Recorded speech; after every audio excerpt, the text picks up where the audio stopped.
आजीने इतकी झटपट आणि चविष्ट अशी बटाट्याची भाजी केली आणि थोडीशी वेगळी पद्धत आहे, पण चवीला इतकी मस्त अशी बटाट्याची भाजी झाली होती ना. तर आजीने काय केलं आहे, 2 बटाट्याची भाजी केलेली आहे. या ठिकाणी 5 ते 6 जण जेवतील. आता बटाटे घेताना ना मोठी घेतलेले आहे, पाण्यात धुवून घेतले आणि मग आजीने अशा पद्धतीने कापले नव्हते. आणि आजीने बटाट्याचे सालं काय काढले नाही. आजी म्हणते बटाट्याचे जे सालं आहे ना ते पौष्टिक असतात. आणि आजीने अशा ह्या बटाट्याच्या ज्या फोडी ना त्या कापून घेतलेल्या आहे. आधी बटाटे धुवून घेतले आणि त्या पाण्यामध्ये टाकते आता कापून. बटाटे चिरीचे बटाटे आणि मग काय आता तिथंच घालायचं, अजून मसाला करायचा. आता बटाटे आजीने कापून घेतले. भाजून घेतले.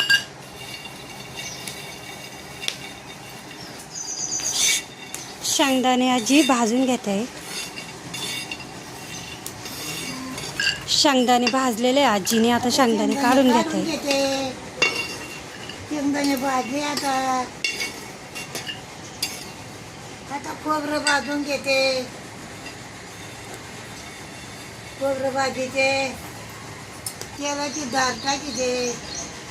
तेव्हा तेलाची धार टाकली.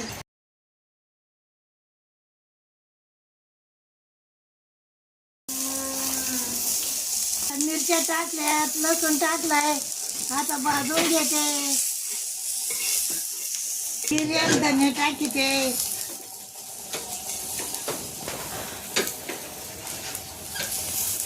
आजीने भाजीला असा एवढा मसाला घेतलेला आहे तो सगळा थोडंसं धने टाकले, आता भाजून घेते.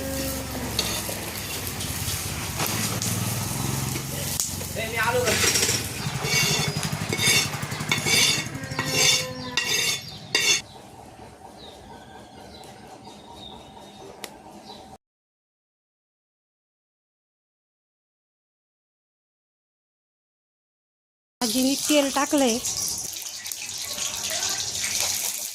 मोहरी टाकली, टाकीते चमच्याभर. टाकीते कढीपत्ता टाकीते.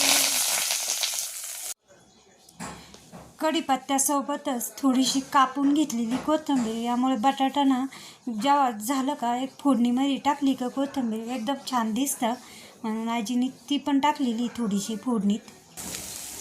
आता बटाटे टाकीते दोन.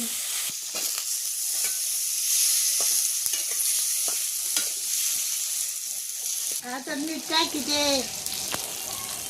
आजीने बटाट्यात ना मीठ टाकलं म्हणजे बटाट्याला चव याची छान येते. पाणी आणलं का टाकू का? पाणी टाकीते आता. आता शिजाय पाणी टाकलंय. आता आमचं बटाटा वाटीचे.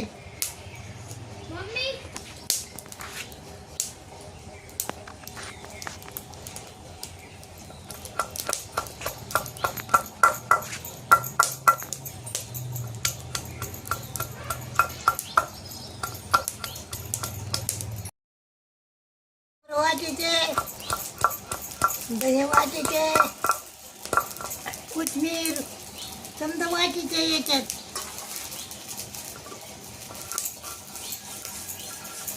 शेंगदाणे वाटीचे.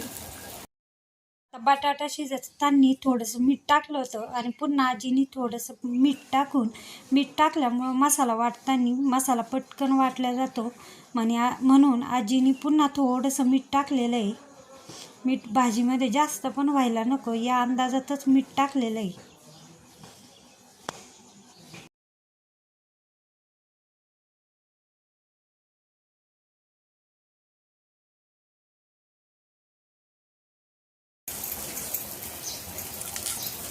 शेंगदाणे वाटीचे ना. आता मसाला वाटून झाला. आता टाकीते बटाट्यात. टाकू ते.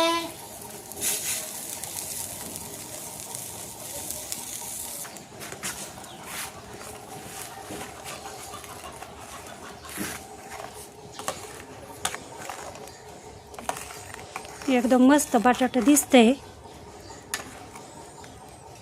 हा चुरून खाऊ आता बाजरीच्या बटाट पातळ केलंय. हा अरे वा, आता बटाटा शिजन. हा मग नेऊ घरात.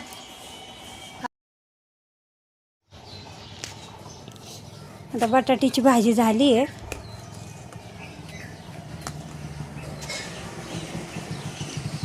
शिजलंय. आजी शिजलंय का नाही पाहत आहे.